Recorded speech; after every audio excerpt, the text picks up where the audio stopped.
欢迎电视机前的观众朋友走进天津卫视的大型情感节目《爱情保卫战》。不知道这个11长假各位过得怎么样啊？出去玩的朋友应该已经回来了，大家要收收心。有了一个很好的长假休息之后，我们一起加油，为下半年冲刺吧！来看一看今天我们请到的几位情感导师是谁？他们是情感导师莎娜老师，欢迎莎娜老师；情感导师严品红老师，欢迎严老师；情感导师曲卫老师，欢迎曲老师；情感导师周小鹏老师，欢迎小鹏老师。来了解一下今天第一对嘉宾的基本情况，各位请看。他总是想一出是一出，觉得自己什么都行，最后什么都做不成。我文能体育安天下，武能上马定乾坤。他不但不把我当成骄傲，反而还不理解我。我现在已经不年轻了，我真的不想再这样耗下去了。我想有一个稳定的生活。我就是想风风光光的把他娶回家，可他却不能理解。有请这对情侣，有请。小严，31岁，来自河北，自由职业，有请小严。小雪，38岁，来自辽宁，自由职业，有请小雪。欢迎两位哈，今儿谁要来的？我要来的。来干嘛呀？我希望他能给我一个说法，给我一个决定吧。他是找一份稳定的工作，然后年底结婚，还是我们俩就分开吧？这是要逼婚还是逼着找工作？我没搞清楚。怎么说好？我从认识他到现在，他一直在给我画大饼。你们俩认识多久了？2年。那您结过婚吗？没有。画过什么样的大饼啊？为什么要求年底一定要有稳定的工作和结婚呢？我们俩本身就是通过工作当中认识的。工作一段时间以后，他跟我说，他要辞职，因为我们正在做那份工作，满足不了他的想法，也没有。你们过去是做什么工作的？酒店的。行，那年轻人嘛，奔自己理想去没什么。是啊，我当时也这么想啊。他30出头，做他想做的工作，我也比较支持他啊。当时正好有一档比较火的那种说唱节目嘛。有一天他回来，忽然跟我说，他想参加那个节目，他以后一定会大红大紫。去了吗？我当时听完以后，我也挺支持他的，用几个月的工资给他也买了设备，也买了衣服，最后也没去。我不去还不是因为他吗？啥意思啊？说唱对我来说，就是不管是写词还是说唱，我都有天赋。上电视那些人，他们是经过有专业培训，然后呢写出来的歌词，然后呢唱功。我没有培训，然后呢写的歌词完全都跟他们不相上下。培训完了，肯定比他们写的更好。我要去的话，出名之后呢，不太自信能不能抵制外面的诱惑。哦，听懂了吗？就是他要去了，肯定把那些歌手全灭了，他一定出名，出了名就有诱惑了，是吧？是的，所以你抵制不住，你就会对不起他，于是你就不去了，是吧？对。他光是这么说，他真的很在乎我的话，什么诱惑也诱惑不了他呀。不，你这脑子可不清楚啊！对，他相信他能出名，你还真相信了啊！那个，我们这就才疏学浅的，什么都不懂，但是我们作为普通观众，好不好听我们是知道的。您能给 rap 一段吗？那先来那写的第一首吧。啊。今天都晴朗，心都舒畅，我把歌写了唱上新的激昂。有没有时候慢慢的唱，你也慢慢的惆怅，让你努力头，教他节奏，教他心情送给你。我的朋友来，给我的第一代，对我第一代就会帅 ，Come on。可以，小伙子，自信这个我得佩服你，可以。人家说了，自信男人还得帅，是不是？咱不帅，咱比较自信啊，是。这就等于没去，流产了是吧？是啊。后来又干嘛去了呀？我的想法是他可以找一份工作啊，然后他说他还不想干。过后我想一下，年轻人可能做自己想做的事儿，没有一次性成功的。行，你做自己的事儿也可以。过两天告诉我他要写诗，做诗人。是啊。我是有那天赋才写的，是不是？学历高的话，让你写的话，他半天不见能写出来。有时候1小时写10首，有时候20首都能。有一次跟我朋友和他对象一块出去玩嘛，然后我们4个人走一走，剩3个人了，这个人没有了，到处找不到。干啥去了？我们3个人找了他好久啊，后来在一个人不是特别多的设备底下找到这个人了，再给一个陌生大姐写诗。你说你给陌生大姐写诗，写1首不行，他以前做过的诗也给人大姐说一遍，然后做1首还要做第2首。我把以前我自己写的诗再念一遍，会触发新的灵感，没准能写出更好的诗。好诗不是写出来，是反复修改出来的。没准我当时写完诗觉得不错，但是这次念完之后呢，自己再听一遍的话，感觉我一个字再改动一下，那个会更好。你没吓着那大姐？我这人其实长得像好人，面善，爱说嘛，是不是？随便路边一个路人，我能说2个小时。做了一首什么诗啊？田园的诗。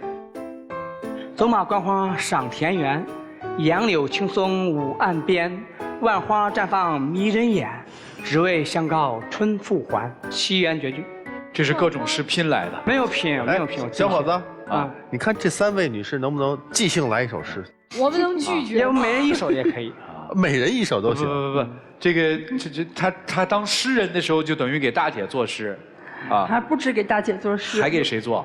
有一次我生病，在输液也找不到人了，输液结束了，然后是我自己叫的护士。大哥干嘛去了？然后看到他跟另外一个小护士在做诗，2个人聊得热火朝天的。他这个时候一点都不怕我担心。那是尽管来，因为之前写的都是5言绝、7言绝、5言律诗、7言律诗。现在给他写的是那个藏头诗。人嘛，做某方面就做全面一点，做最好。5言那个。这个我好奇的请教您一下啊，诗到底有多少个韵脚啊？韵脚啊？对啊。诗歌押韵怎么个押法啊？有押1、3的，还有2、4的。哦，什么押1、3，什么押2、4啊？比方说怎么个押法呀？别比方说呀。啊。几言押1、3呢？对吧？您这作诗呢，到底有多少个韵呢？第1句和第3句不是有多少个韵和多少个折呀？您搞得清楚吗？我也不懂啊，我就是请教一下啊。我就是写，我可以写的标准，但你要说解释不太清楚，还没到那么深的文学修养。天才都是这样的，是吧？我可以按照那个，就是他们给那框架，就是能写出来，但是你要说很清楚，估计得说是研究生之类的。行，那你给我们来一中东哲的诗好不好？不懂。那在天才面前班门弄斧，我这小学生滑稽了。这个跟小护士也做了诗了是吧？是啊，他一点也不担心我吃醋嘛。不是他知道他作诗出不了大名，不像说唱他能出大名。是因为我没有经验，只是会做。然后你像你刚才说那几个问题我都不知道，没有身体经验量能写出来。但是你就说懂了。对，把它定位很准确，没有像你说的。就是我们欣赏不来啊。来，过。后来又干嘛去了？他不管写诗还是唱歌，最终咱总得生活，咱总得挣钱吧。我给他整一些报刊呐、什么的书刊呐，我说你投稿也行啊，咱挣个钱总得生活吧。人家不干，人家说他要出诗集。那报刊那都是小报刊，也不见得能收到几个稿费。后来我觉得还是把我自己的诗，不管是优秀的不优秀的，反正。自己看眼的，然后呢写上去，凑个500、600首，然后呢出一个诗集，然后呢发。但是呢后来一想，唐诗经典300首啊，自己一人做500、600首，超越唐代的诗歌巅峰水平。只是量而已。对。您定价几块钱一本啊？我后来想想，估计我定几块钱，估计都不好卖出去，因为没有名气。可以，这您认识的很清楚，所以您应该先说唱。说唱火了，退出说唱歌坛，再去写诗，这就不能卖了吗？对吧？当然没赶上啊。不是，那节目现在还有啊，需要我给您推荐一下吗？他们有海选，他至少还可以考虑一下。我现在很错乱啊，从唱歌到写诗，咱写诗这个能翻篇了吗？可以啊。然后过了一段时间，跟一些朋友出去整摩托车。不是整摩托车干嘛呢？这次？这次更夸张，这次让我辞职，跟他一起环游世界。那很拉风啊！关键是我们现在就指着我这份工作，如果我再辞职，我们吃什么、喝什么、穿什么呢？吃穿方面，你想啊，咱之前创业是为了有钱、有车、有房、有存款，然后呢，房子在家里不用担心了，然后车呢可以开着自驾游，然后存款呢供咱们花销，但是那需要很久。但是咱骑摩托车自驾游呢？虽然吃不能吃的最好的，但能吃饱。住呢，咱可以整帐篷，或者路上种点零花。这倒行啊，也有人这样过日子，就是我骑个摩托嘛，我周游嘛，我走到哪儿打工，这个倒还行。您做了吗？先不说他做没有做吧，同意偷偷做了。有一天，人忽然没了。最后晚上给我回一个消息，告诉我跟一些朋友骑摩托到周边去玩了，这2天都不回来了。有摩托吗？对，怕他不同意嘛，然后呢就先斩后奏嘛。有摩托吗？有，买了一个摩托。谁的钱？我的工资。多少钱？买旧的，然后呢19800。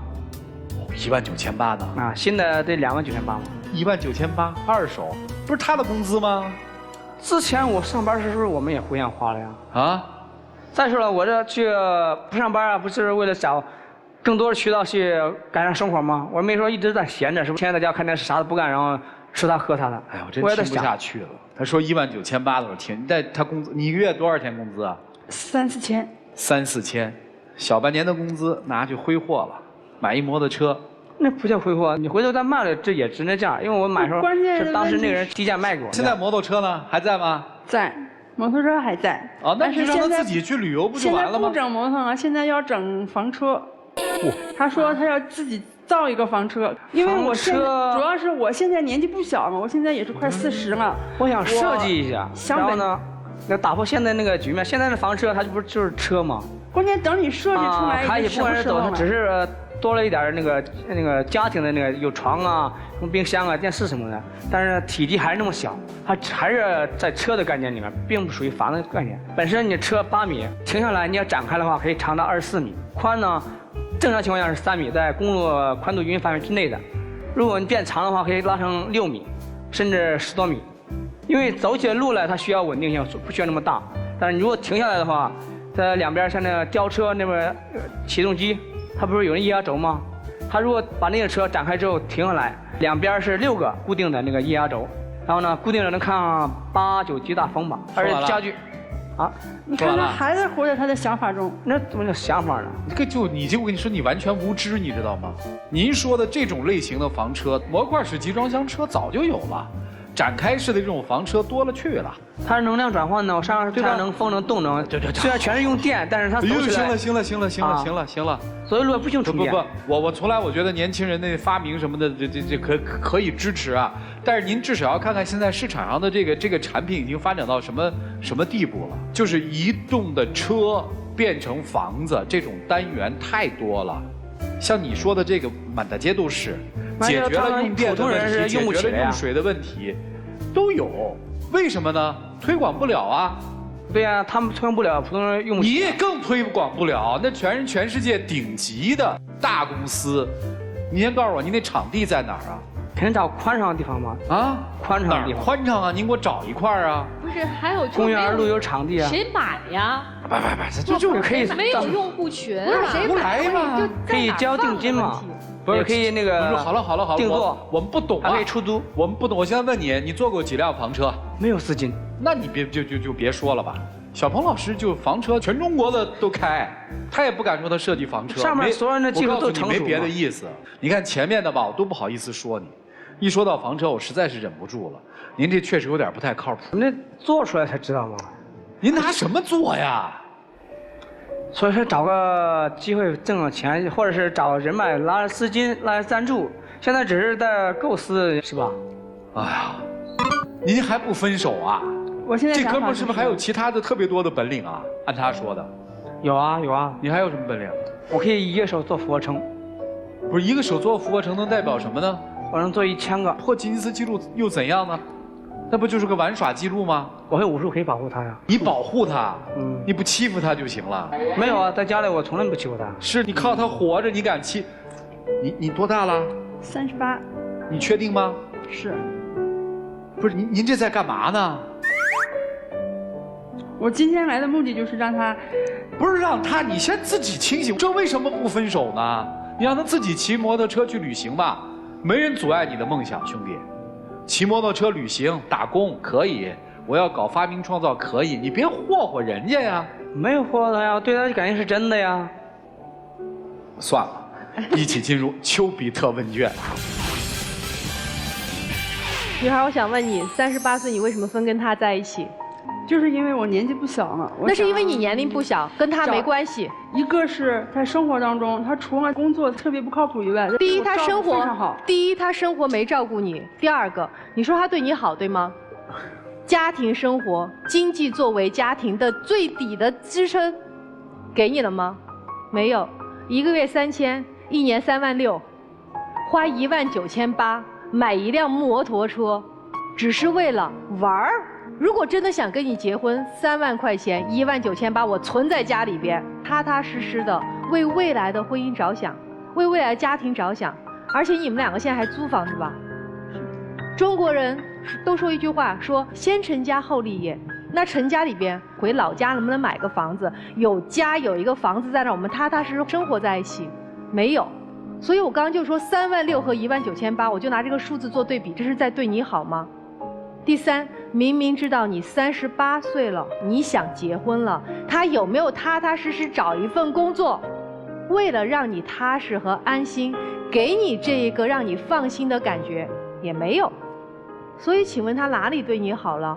为什么一个女生要跟这个男生在一起？可能我不够自信。我38岁了，在36岁之前，没有人喜欢过我，没有人愿意一直陪着我，而只有这个男人愿意陪我。到底他能不能结婚，我也不管。如果一个女人活到38岁，一直口头上叫嚣着自己想要结婚的话，那她叫嚣的就是空想。如果是空想，该醒了，不要再想了。同样对于男生来讲也是一样的。你为什么会跟这样一个女生在一起？因为只有她愿意相信你。你即便有梦想，你去实现啊！梦想也要接地啊，梦想也要吃饭呀。所以梦想是要坚持的，坚持是要靠接地气的生活的。你能生活下去，所有人都会支持你。你要是生活不下去，那就没有人支持你。所以其实最后我就想跟女生讲，醒醒吧！她有梦想是她的生活，你想过的婚姻自己重新去选择，别跟他在一起，放手吧。谢谢。谢谢小鹏老师，莎娜老师。让女人快速变得自信有很多种方法，我们可以健身、读书、参加各种各样的社会活动。不是说一个女人我把自己嫁出去了，我觉得我自己就有价值了，就算她把我当成一个提款机，我也心甘情愿。今天的一切都是你自己心甘情愿啊！你觉得跟这样的人在一起值吗？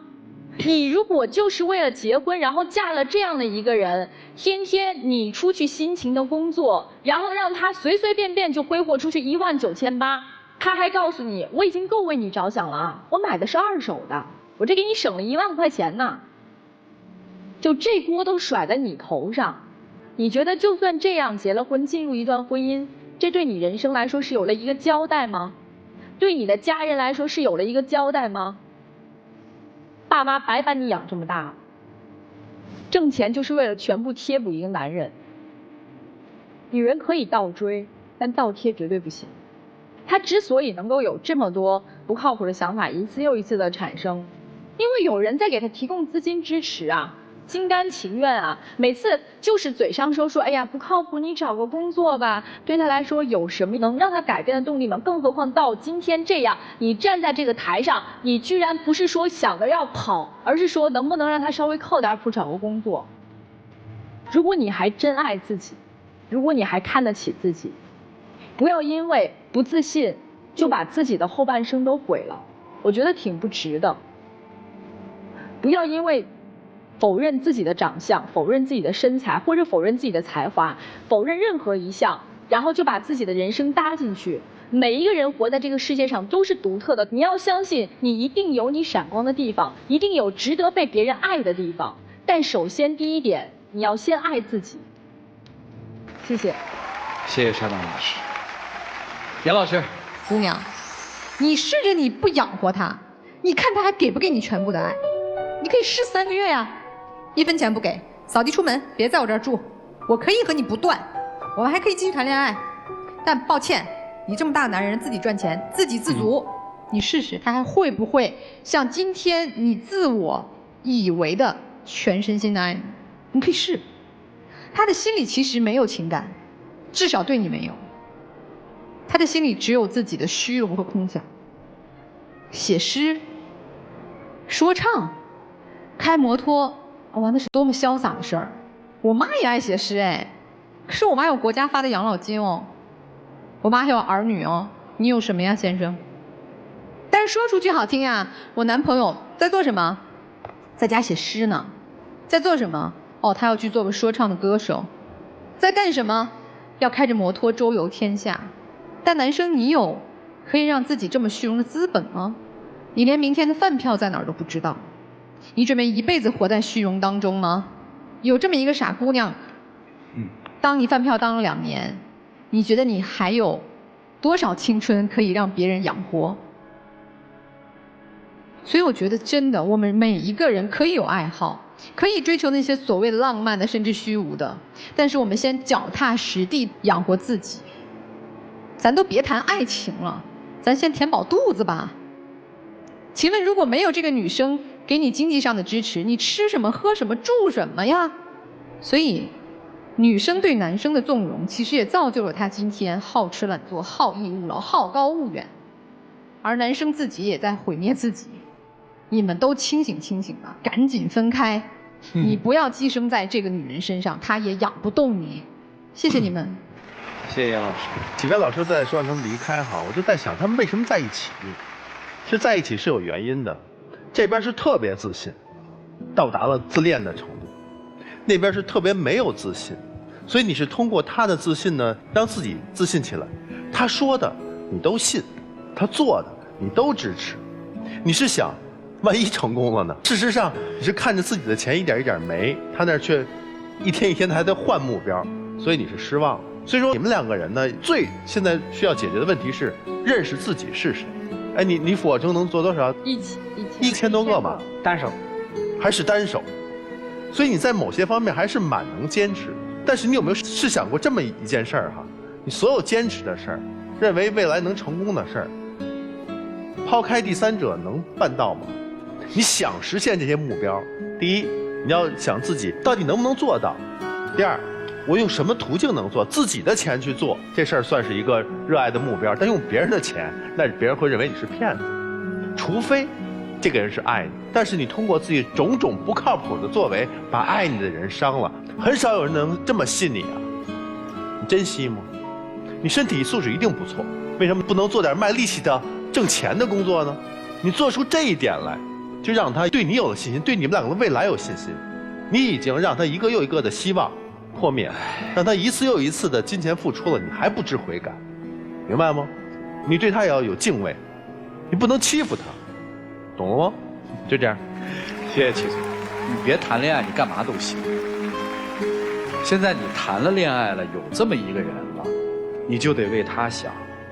咱不能拿无知当个性，你知道吗？你相信了他所有不切实际的幻想，是因为你贪老公。你抓住了他想要老公的这点事儿，就开始忽悠人家。任何一个人都没有权利去扑灭别人的理想之光，也没有任何一个人有权利以所谓的理想来欺骗另一个人的感情。真的离开男人你就活不了了吗？出嫁就是你人生唯一的目标吗？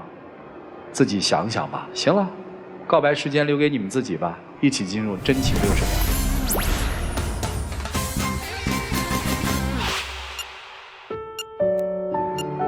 从认识到现在，生活当中你对我的照顾真是无微不至。我就希望你如果能真的稳定下来，找一份工作，咱不管你的理想是什么，工作是唯一的，是主要的。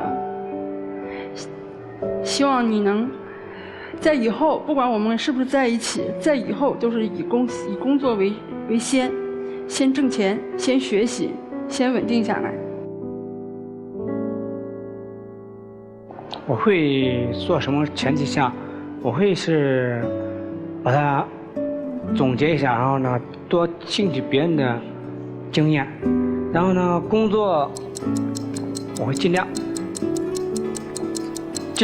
靠我生活养活你，不让你去抛头露面。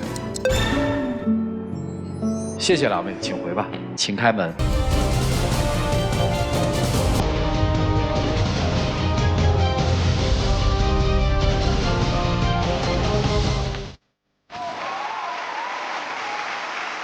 哎呦哎呦！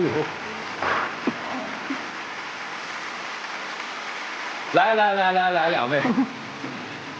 知道。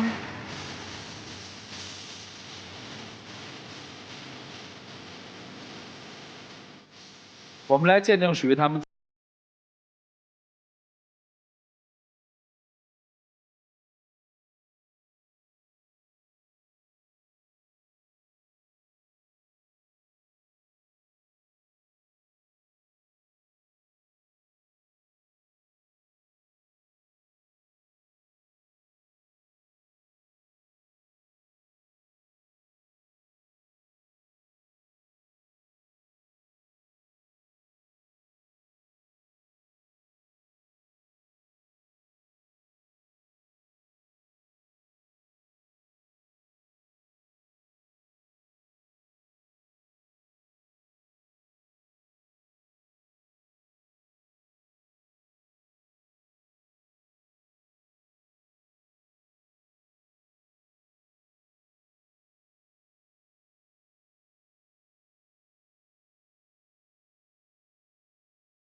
他爸妈的，一点自己的主见都没有，还总和他爸妈一起排挤我。我觉得吧，应该尊重我父母的想法，但是他呢，他总跟我父母反着来，我这怎么劝都没有用。他总说要跟我结婚，但现在我们俩都没有工作，我也特别难以接受他的家庭，我不知道我们俩还要不要继续下去。有请这对嘉宾，有请。祖先生25岁，来自沈阳，自由职业，有请祖先生。祖女士25岁，来自沈阳，自由职业，有请祖女士，有请。欢迎两位哈。我一开始以为这资料卡给错了，一个姓儿哈，一个姓。对。啊，我俩也是因为这个姓认识的，而且还都25岁。对。一年生的。对。是一个月份吗？不是。我俩当时也怀疑这个事儿。然后追溯了一下祖宗18代啊，行，说的还挺幽默啊。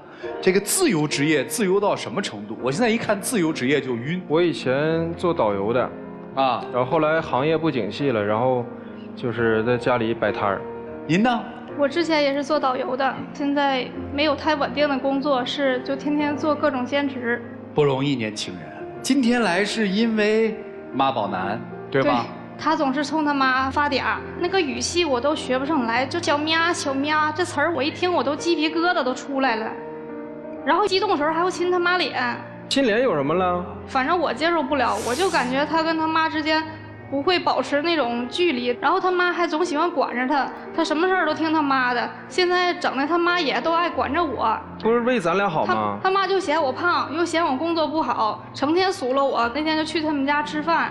吃着吃，他妈看我一眼，然后就说他跟那个谁比，好像胖多了。那个谁就是他前女友，然后又嫌我工作不好。那他也是导游，我也是导游，怎么就看不上我呢？他妈还拉着我手，就那么直白白的拉着我手跟我说：“啊，姑娘啊，你就是个女孩，跟我们家儿子不一样，你就得找一个朝8晚5的工作，下了班以后能什么伺候家庭又伺候老人呢？”关键你现在你都130斤了。然后我是不是带你减肥？那你是怎么让我减的呀？他妈说完以后，天不亮就让我起来做运动，然后就让我跑步，没跟我一块儿跑，还看着我跑。那关键减肥不都这样吗？你不付出汗水，怎么能有收获呀？我就这么瘦下来的。那关键你还要控制我的节食，一天这不让吃那不让吃，所有的主食啊肉什么都不让吃，天天就那么一碗菠菜汤。就被虐待了是吧？我那哪是虐待你啊？关键你这个事儿你坚持下来了吗？我这减肥减3年，我说什么了？你那2个月你就放弃了？反正你妈说什么都对，你妈的话就是圣旨。你妈要之前不提的时候你也不这么说，他妈一提他就这么觉得。之前还觉得我可爱呢，现在也不觉得我可爱了。我妈这不提醒我一下吗？我这一看，你的确胖了。怎么胖了就不娶了吗？不是胖了不娶了，那我不带她减肥吗？她不减呢。人家不愿意减，人就愿意这么胖。对呀，主持人，您看我这体型，你觉得我是那种特别胖那种人吗？这真的不胖。关键我怕她再这么发展，180斤怎么办呢？关键我家健康也行啊。关键我家开小卖店的，我是控制她。什么主食啊，什么也不让他吃，但是他平时他吃的什么呀？那我后来不也是减了吗？跟你减了，你看我现在我瘦了吗？那你天天你是还是一斤没瘦啊？他说那方法根本就不行。天天喝可乐，天天吃辣条，天天吃方便，我后来天天吃小蛋糕吗？那你不现在还不吃呢吗？这事儿咱就过吧。体重的问题我们知道了。女生觉得是因为男方的妈妈嫌弃她胖，所以男生就挤压她，让她玩命的减肥。还有什么呀？还有就是嫌我工作不好嘛，刚才也说了，然后他爸听了这事儿以后也一块挤兑我。那怎么是挤兑你呢？那不是为咱们好吗？再说咱们这导游你也不是不知道，就是出去玩。那我就是因为喜欢旅游我才做的旅游这个工作嘛。那你是做地接呀还是陪团啊？我是陪团，他是地接。对，那他就是出去玩，对，那关键他赚的少啊。那我赚的钱也够我自己花的，我也没冲他伸手要钱呢。关键吧，我想那个把我这些东西交给他点儿，交完之后他可以就是赚钱啥的不容易嘛。您身上还藏着什么特别厉害的本领？不是，我就是地接导游，他是全麦导游，我就能教他一点。然后吧，他也不学呀，他就天天逼着我学习，让我学什么郭德纲，又让我学什么单田芳，我真的不感兴趣，就是不想学嘛。后来他爸更有意思，那天还是在他们家吃饭的时候，那天这家亲戚就在，他爸就喝点酒，看那个手机，当着很多人的面儿让我看，就说这工作咋样，你就去吧。那关键其实我你去呗挺感谢老爷子的，我知道那阵我确实失业，知道我没工作，我挺苦恼。但是他爸应该注意点场合，是不是主持人？整的我一点面子我都挂不住。这有啥面子？老爷子好嘛，这工作不错，你去吧，怎么了？关键那个工作他不靠谱嘛，他给我发完了之后，我私底下我去问过了。这就是一个骗子，像中介似的。他就说你没工作之前就要先交18万块钱，根本就不靠谱的一个工作。老爷子不是也不知道吗？这事啊，我也没怨他爸呀，但是后来我没去，他爸就是觉得说我都好心给你找了，然后你还不愿意去，你是不是对我有什么意见？不行就直说呗，那有啥的呀？那我怎么说呀？我跟你爸这还没成一家人呢，你不是应该听我解释吗？关键吧，你这中间人，咱们那些亲戚什么的来咱家吃饭。那本来就知道你现在没有工作呀，还有什么丢磕碜的呀？那当时说完以后，气氛就特尴尬了，这跟妈宝已经没关系了，这已经上升到爹那个层面了，是吧？那他都成爹宝了吗？他爹说啥他也听吗？就又转换了，是吧？那我还不听我爹的，我爹就我一个儿子。行，除了这工作之外，还有什么事儿？还爹宝？他就是后来又让我考证。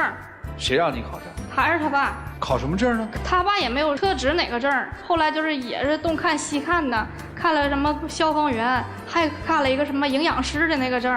消防员和那营养师根本就跟我专业不对口，我就是学旅游的，而且还有那营养师，营养师怎么回事你自己不知道吗？那个是他妈说的，他有一个前女友就是干那个的。我妈啥意思呢？就是想让你也好好学一学，就是已经有人成功了，你就跟着学呗。那你妈总拿我跟你前女友比，你觉得这合适吗？她也不是跟她比，那都已经成过去了。我现在反正有事没事就拿我跟她前女友比，我就在他们家还养只猫，她也觉得我养的猫没有人家养的好。养一个这么大点小猫，1个多月，特别淘气。正好呢，那天她就在屋里睡觉，她喜欢懒床，早上也不起来。然后那猫也在那睡觉，然后它也在那睡觉。我妈就来一句：“什么人养什么猫？”不是说你可爱的吗？也没结婚，你就不该搬到他们家。我也这么觉得呀。后来我就自己去租了个房子住嘛，我也不愿意去他们家了。这就对了吗？租了个房子就没这些矛盾和冲突了吧？是我自己租的，我自己住。他跟他妈天天在一块儿，我们俩没结婚这样行，那以后结了婚怎么办呢？他那意思吧，想让我搬出去跟他一起住。对。然后他不愿意，他就说他离不开他爸妈，天天跟他爸妈支成那么个摊儿。我一跟他说，他就不跟我去。那你说我咋去啊？我家里就这么一摊活，我咋去啊？再说我也离不开我爸妈呀。我爸妈多大岁数了？身体不好。多大岁数？快60了。不是，因为我爸现在已经别人管他叫老头了。我感觉我岁数也慢慢变大了吧，我就想好好的陪伴他们。那你觉得这不是妈宝吗？这么大了还不愿意分开？你不是要结婚吗？是吧？对呀。结婚上面怎么规划的呀？我们家，就买了一个房子，婚房有了。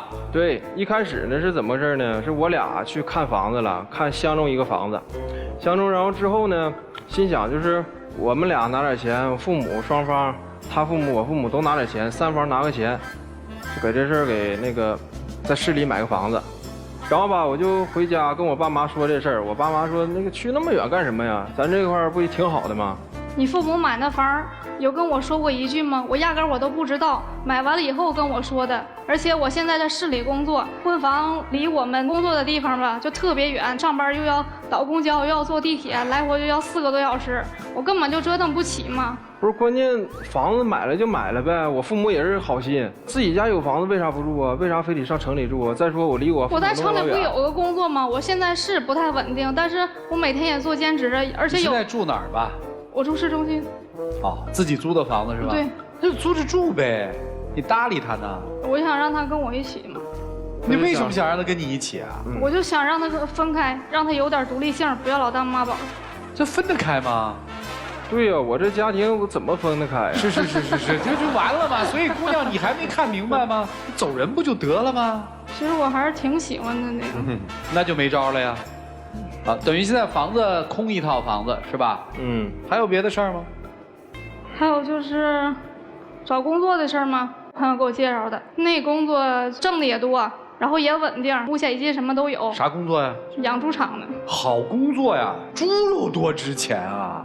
真是好工作呀。是啊，没毛病啊，工作没有好坏。我又跟他商量了，我说你跟他商量啥？你自己去干不就得了吗？那个地方说实在挺寂寞的吧，就一个人去，在里边谁都不认识也不好，我就也跟他商量嘛。再说我那阵儿处着呢，我就不能我自己就去了呀。为啥不能自己啊？我就寻思找个伴儿能帮帮我吗？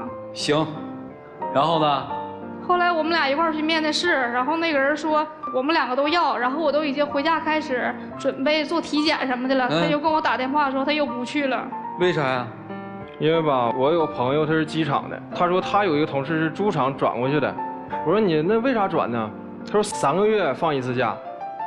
我一想3个月放1次假，1年12个月，那你之前1年放4次假，那不玩呢吗？你之前做导游的时候不也天天的不在家吗？那所以说我就不做了，我现在我就想陪陪我爸妈，怎么了？那你干嘛答应我呀？你又把我晾在那一边，让我一个人去。那关键我后来我不也不让你去了吗？那地方多苦多累，你不知道啊？那我不知道苦不知道累吗？那40多斤东西，你平时拧个瓶盖都得让我拧，你上那儿可厉害了，拎40多斤东西。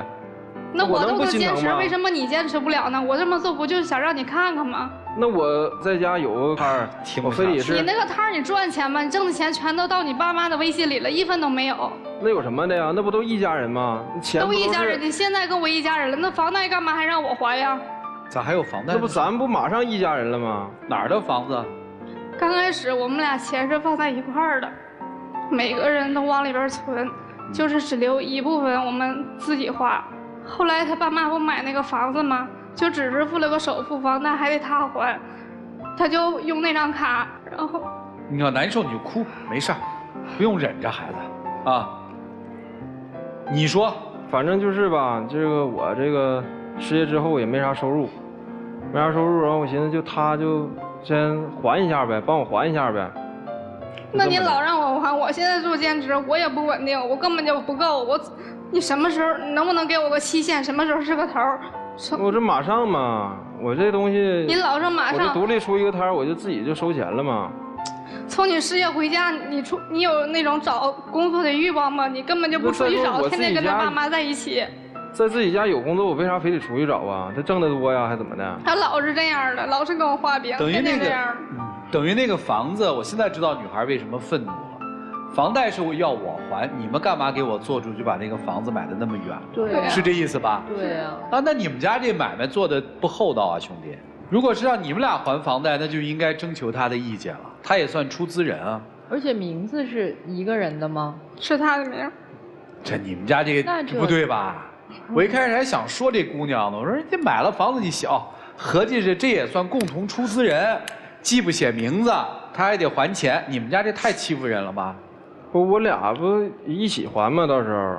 那你根本就不往里存了呀！不是，那你一起还，为什么不写人家的名字呢？我妈他们直接就把这房子买了，然后签字的时候我才去的。那他可以不出钱，对不对？对啊。他凭什么要跟你一起还呢？一想我们以后不也一家人吗？这不可能是一家人，你们俩不能是一家人，怎么能是一家人呢？你不是说要多陪陪你爸妈吗？你得守着父母嘛，对吧？你就好好守着父母呗，尽你的孝。给他们养老，给他们送终，等他们走了你再结婚，啊，你不需要结婚，你有爸妈就行。但是我也离不开他。你有啥离不开的？只是这姑娘没出息，你知道吧？这姑娘老是黏着人家。你说这个男孩是个妈宝男，靠在家里生活，你是什么？你不就是他的一个附属品吗？轰都轰不开呀。你觉得猪场的工作好，你在猪场干呗。你觉得什么好，你来呗。你干嘛老听他的呀？他是你什么人？是我女朋友。他跟你妈是什么关系？没有关系。对呀，那你妈凭什么要求人做这做那呢？你妈凭什么数落人家呢？他跟你爹啥关系？没有关系。那你爹凭啥数落人家呢？他跟你们家啥关系？你们家为什么让买了房子写你的名儿，人家姑娘还贷不写人家的名儿？这不是妈宝，这就是欺负你。没有那么，那可不就这意思吗？哎，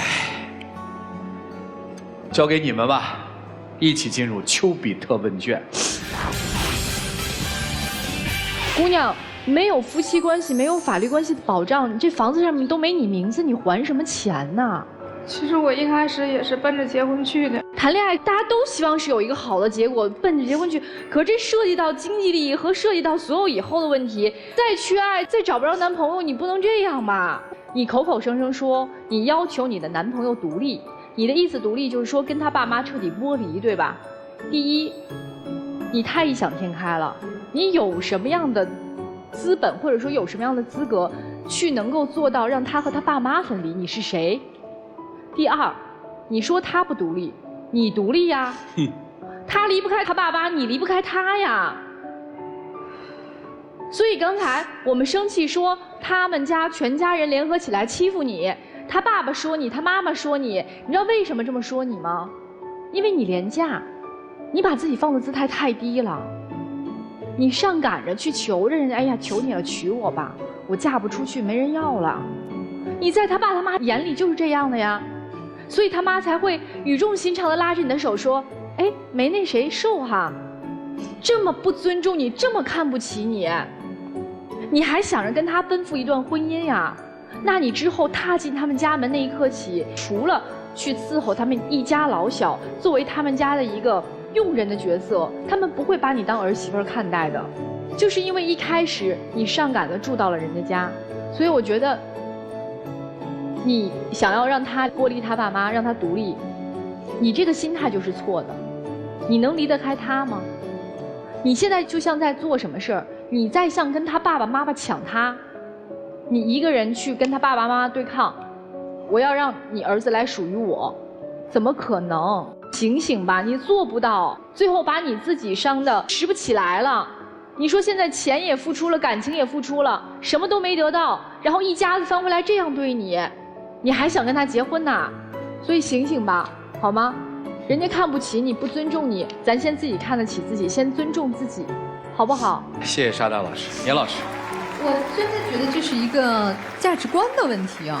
我就是得住在我爸那儿，我妈那儿，我就得白住、白吃，还得白要人家给我们首付买的房，要人家给我们已经支起来的摊儿。所以呀，我得找一个媳妇儿，也得来我们家听我爸妈的话。我爸妈让住哪儿就住哪儿，我爸妈让干嘛就干嘛，我爸妈不让干嘛就不能干嘛。拿人家手短，吃人家嘴软，没问题啊。继续就听你爸妈的话就好了。你们家需要的是一个愿意跟着你受气的小媳妇儿，或者这个女人特别伟大，就天然的这种特别博大的胸怀，去你们家就愿意听你们家安排她的所有。也不是没有这种人，也有。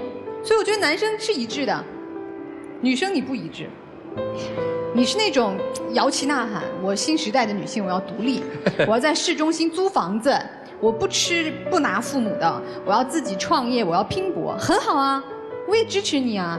那你就找一个和你志同道合的，渴望在社会上大展拳脚的，渴望不怕苦不怕累，能跑到猪场3个月不回家的，你得想的和做的一致，你就舒服了。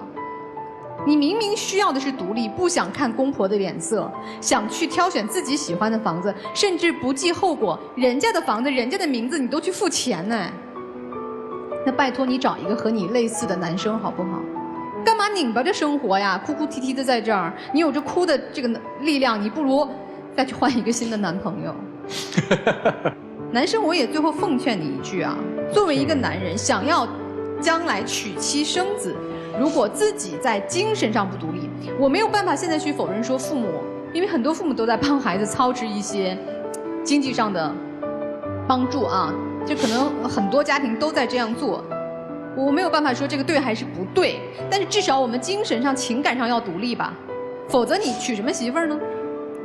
我觉得你就好好的先孝顺爸妈，听从他们的，把自己先立起来，把父母孝顺好，再去考虑以后的事儿吧。你离结婚为时尚早。好，谢谢严老师。来，曲总，前面老师给你的选择是离开他，对吧？如果你真的离不开，我再给你一种选择，你就让他呀对你的爱超过对他妈的爱，至少是平等。现在的地位很明显，他的母亲、他的父亲，然后才是你。你能不能做到让他对你的爱呢再上升一个格，并列？只有如此，你猜他的母亲会怎么样？会像把他宝贝起来，就是宝贝你，你能不能做到？你要想这么做到，有一件事一定不能做，就是让他的母亲产生威胁感。你现在是过去打架的，你是过去要抢他的，所以呢不能，你要宠着他，现在比现在还要宠着他，这样呢让他觉得哇，你是我另外一个妈，你得照顾他，他说什么必须是什么，你不能到我们这样的舞台来，那给他丢丑呢。只有他的母亲看到哇，又可以找到一个接盘侠了，哎，那会儿他妈一定会对你好。您这说的是正话还是反话？看他怎么听嘛。我怕他当正话听了，那就完蛋了。正话听，如果他开心，那不就是可以吗？对不对？因为摆在你面前就是离开与不离开了。我给你的是不离开之道。他母亲说什么你得听，就放弃自己，把自己变成他母亲的女儿，你愿意吗？或者说他母亲的接班人嘛，照顾这个孩子的接班人，这半交给你了，你接得住吗？他是改不了了啊。那听明白了，那听明白了啊。就这样，来，小鹏老师。姑娘，我不知道你们的家教是什么样的，但至少我现在知道，有很多父母对孩子的家教，一定是希望自己的孩子自尊且自爱，特别是对于女孩子。你的名字一个是爸爸姓，一个是妈妈姓，对吗？对。为什么这么起？如果我是做父母这么起，我真的是希望把我们所有的爱都给到这个女孩。我最大的希望就是我的女儿未来能嫁一个好的、对她好的人。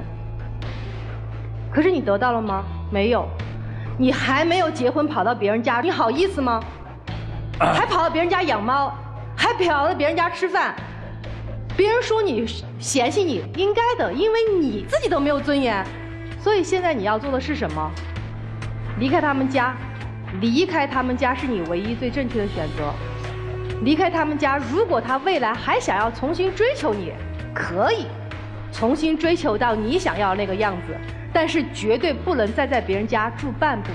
当然了，在他重新追求你之前，先把钱拿回来，因为他们家一定有窃窃私语，说了一句话：“咱得在婚前把这房子买了。”为啥呢？婚后就变成你们共同财产了。婚前买房，咱划算。你可以不说，但是我相信你妈妈一定会讲过。即使你妈没这么说过，但也一定是这么想的，不然不会那么着急的买房。为什么那么着急？明明是买的婚房，婚房什么意思？你们两个住的房子，且既然是你们两个住，一定是你们两个共同去选，但你们没有，偷偷的你爸妈先去定了，姑娘丝毫不知道。你们尊重别人了吗？他不尊重他是他的问题，你们尊重他了吗？那是你们的问题。没有一点尊重别人，还好意思挑三拣四嫌弃别人。你说你孝顺父母可以，你可以孝顺父母，但你别忘了，你在孝顺父母的同时，你既然想娶一个让你父母开心的人，那你首先也得尊重他。你不尊重他，你就等于只是尊重了父母，但是你不尊重你未来的爱人。一个不尊重自己爱人的人，怎么可能心甘情愿真正的孝顺父母？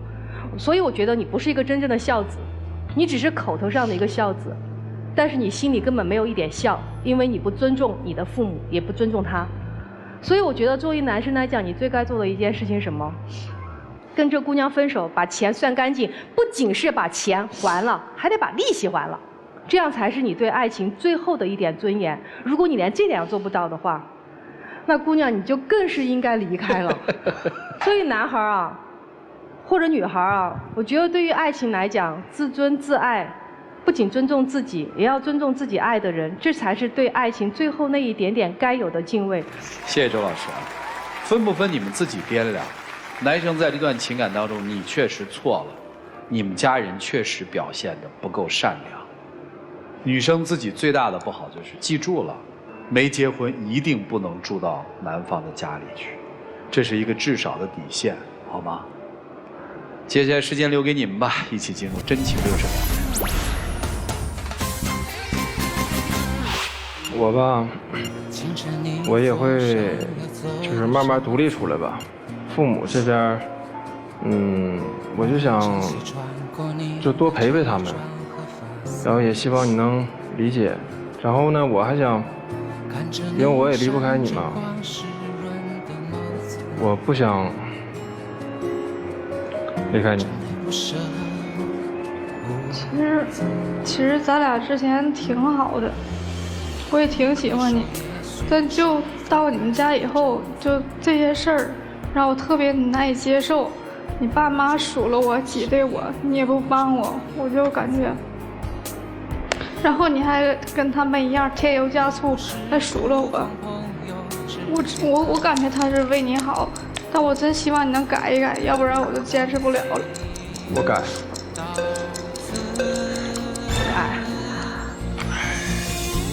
哎，谢谢两位，请回吧，请开门。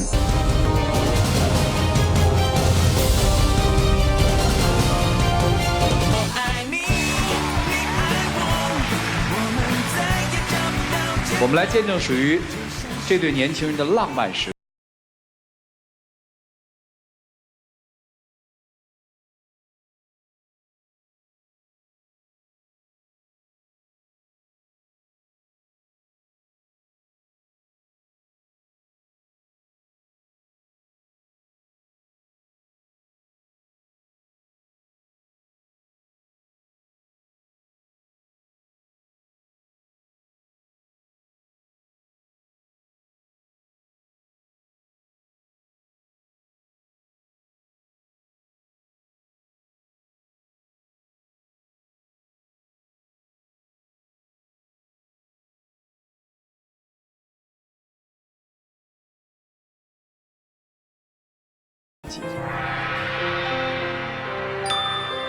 我们俩结婚快10年了，有一个女儿，都说闺女要富养，可是她特别抠门，孩子要什么都不给。孩子说想学钢琴，她说太贵不行。我觉得女孩子培养个兴趣爱好没有什么不好，可是呢，她就是不同意，说女孩子就该安安分分的以后嫁人。我俩教育孩子观念真的太不一样了，所以我也不知道该怎么办了。想告诉你的是，大多数家庭中呢，教育孩子的观念都会发生分歧，这并不是什么大事儿。